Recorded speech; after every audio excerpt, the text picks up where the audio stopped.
Let's talk about one of the wildest Hollywood stories in recent years. I'm talking about the reunion of Oscar winner Monique and the director Lee Daniels for the film The Reading.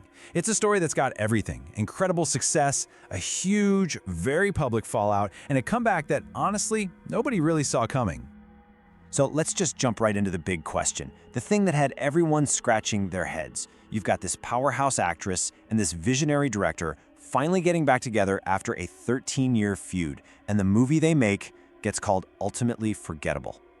How on earth does that happen? To really get why this reunion was such a big deal, you have to go back, way back. We need to look at the film that made them both legends, and then what happened right after that drove them apart for more than a decade. And when you lay it out like this, man, it really hits you. This wasn't just some small disagreement. We are talking about 13 years. Think about everything that happened in Hollywood in those 13 years. That's how long they were on the outs after creating something truly iconic together. And we absolutely cannot forget how massive that first collaboration was. Her role as Mary in Precious wasn't just a good performance, it was an earthquake. It was raw, it was terrifying, and it was so incredibly powerful that it earned her that Oscar. That's the legacy that was hanging over this entire feud. So, after all that time, all that history, what was the project that finally brought them back together? You might think it'd be another Oscar bait drama, right? Nope, it was a supernatural horror movie. The setup is pretty classic horror stuff. Monique plays an author named Emma Leeden, who recently lost her family. She agrees to do this kind of staged psychic reading in her house as a publicity stunt, but you know how these things go. The fake seance unleashes something very, very real. It's a fun premise for sure, but the real drama was what was happening off-screen. And what's really key here is that this wasn't just Lee Daniels hiring Monique for a part. Look at the credits. They were both producers. Monique and her husband, Sidney Hicks, were deeply involved. Daniels was an executive producer. This was a real partnership, which told you the reconciliation was the real deal. All right, so the movie comes out on BET+. The big reunion is finally here. The whole industry is watching. And the critics, well, they had a lot to say, and it was complicated. Right away, the reviews started putting the film in a very specific box. It wasn't being talked about like a prestige picture. It was being called a B movie. Now, that's not always a bad thing, but it definitely sets a certain expectation about the scale and, well, the quality. But here's where the story gets really interesting. The criticism wasn't being aimed at Monique, not at all. In fact, this narrative started to form that basically her performance was amazing, but the movie itself just wasn't on her level. You saw it again and again. An actress like her deserved a better film. Yeah, and this quote pretty much sums up that whole vibe. One critic basically called it streaming filler. You know, content designed to fill a slot rather than be a major cinematic event. The feeling was that it was fine, but it wasn't the epic comeback people were hoping for. So it all boiled down to this weird paradox, right? The comeback was a huge win for Monique the performer, but kind of a letdown for The Reading the movie. She was brilliant, inside a project that critics felt just couldn't keep up with her. So let's dig into why her performance was getting all that praise. To really get why everyone was raving about her acting, you have to put her two big roles for Daniels next to each other. They're both about creating terror, but they are masterclasses in two totally different kinds of horror. I mean, this just shows her incredible range. As Mary in Precious, the horror is just gut-wrenching because it feels so real. It's pure psychological terror. But as Emma in The Reading, she's actually using her comedy skills, but twisting them into something sinister and darkly funny. It's a completely different tool in her acting toolbox. And you can really see that difference when you look at the most unforgettable scenes. In Precious, the most terrifying moments are real. That confession to the social worker is scarier than any movie monster. But in The Reading, the horror is all in her performance. That bone-chilling moment, Emma's mask of grief just drops, and you realize you're not watching a ghost story anymore, you're watching a slasher. Okay, so where does that leave us? You've got the historic reunion, an amazing performance, and a movie that critics kinda just shrugged at. It doesn't seem to add up, but what if we're looking at it the wrong way? The critics themselves actually gave us another way to think about it. This one little phrase really changes everything. What if The Reading wasn't supposed to be the main event? What if it was just the warm-up act? This idea suggests the goal of the movie wasn't to win another Oscar, but to do something maybe even more important. And maybe that's the real takeaway here. Maybe the film's greatest success isn't what we saw on screen, but the fact that it even got made in the first place. It fixed a 13-year-old problem. It put two brilliant artists back on the same team. And from that point of view, it was a massive success. And that's really the question, isn't it? When we think about comebacks, we always want that perfect, triumphant movie. But maybe the most important comebacks are the ones that are a little messy, maybe a little flawed, but they do the crucial job of opening the door for whatever is coming next. Let's talk about the movie, The Reading, starring actress and comedian Monique, and how some of the movie roles she has portrayed reflect how trauma, secrecy, and moral ambiguity can turn women into emotionally complex and deeply unsettling forces in horror storytelling. The story begins with grief. Emma Leeden, a celebrated author, has survived a brutal home invasion that claimed the lives of her husband and children. In the aftermath, she retreats into isolation and writes a memoir titled Invasion, detailing the trauma she claims to have endured. The book garners public attention, and Emma becomes a symbol of survival, a grieving widow cloaked in sorrow and strength.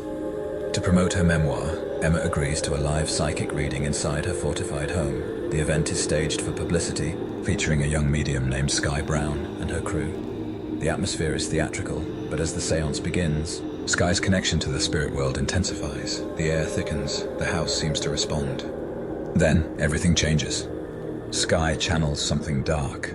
The seance turns terrifyingly real, and Emma, once the picture of grief, transforms. She is not a victim. She is the architect of the horror. The reading was never about closure, it was bait.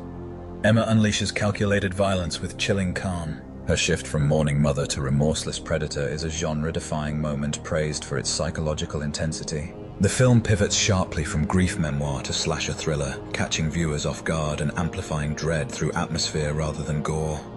This transformation is not just narrative, it's symbolic. Emma embodies the archetype of the false prophet, a figure in esoteric horror who uses grief and mysticism as camouflage. Her fortified home becomes a modern-day temple of deception, echoing occult motifs of hidden chambers, inverted rituals, and spiritual betrayal. The psychic reading, meant to summon truth, instead reveals a lie so profound it becomes lethal. The reading's most iconic esoteric symbolism lies in its use of the seance as a corrupted ritual. In horror tradition, rituals are meant to reveal hidden truths or summon healing forces. Here, the ritual is weaponized. Emma's home, filled with surveillance and steel, becomes a metaphor for emotional imprisonment. Her memoir, titled Invasion, is not a record of trauma, it's a blueprint for manipulation. Emma's character draws symbolic parallels to iconic female villains across horror history. In the 1960s, Norma Bates in Psycho haunts the narrative as a maternal specter, preserved through psychological projection. In the 1970s, Margaret White in Carrie turns religious iconography into instruments of control, her crucifix-laden home a shrine to repression.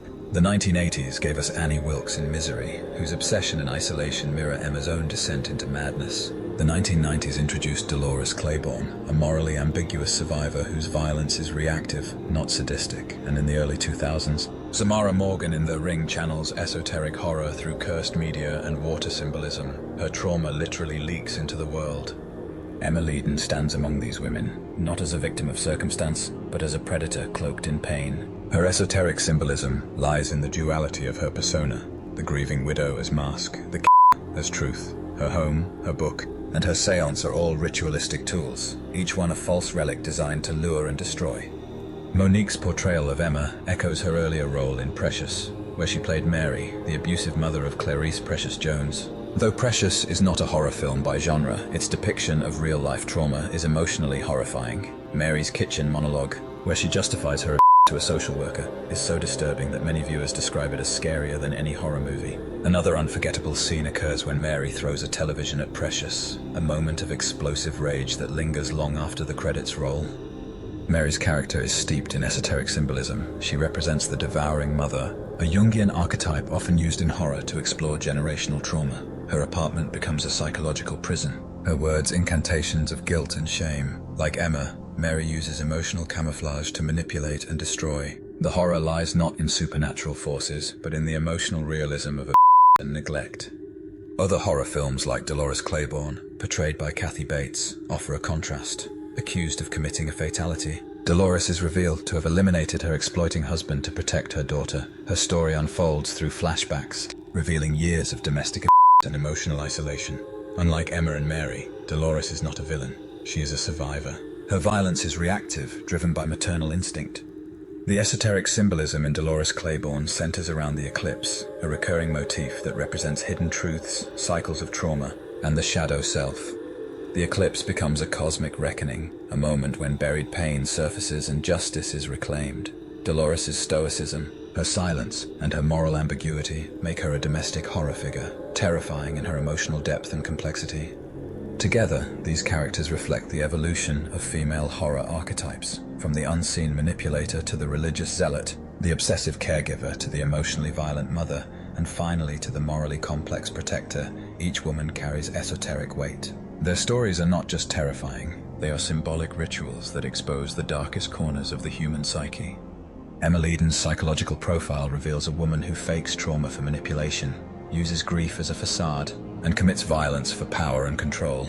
Her dual persona and sadistic tendencies make her a classic horror villain. Dolores Claiborne's profile reveals a woman shaped by suffering, whose violence is born of love and survival. She hides vulnerability behind sarcasm and stoicism. In horror storytelling, symbolism is more than decoration. It is the architecture of fear. Emma's seance is a false ritual. Mary's monologue is a confession turned curse. Dolores' eclipse is a cosmic unveiling. These symbols deepen the horror, turning each story into a psychological labyrinth.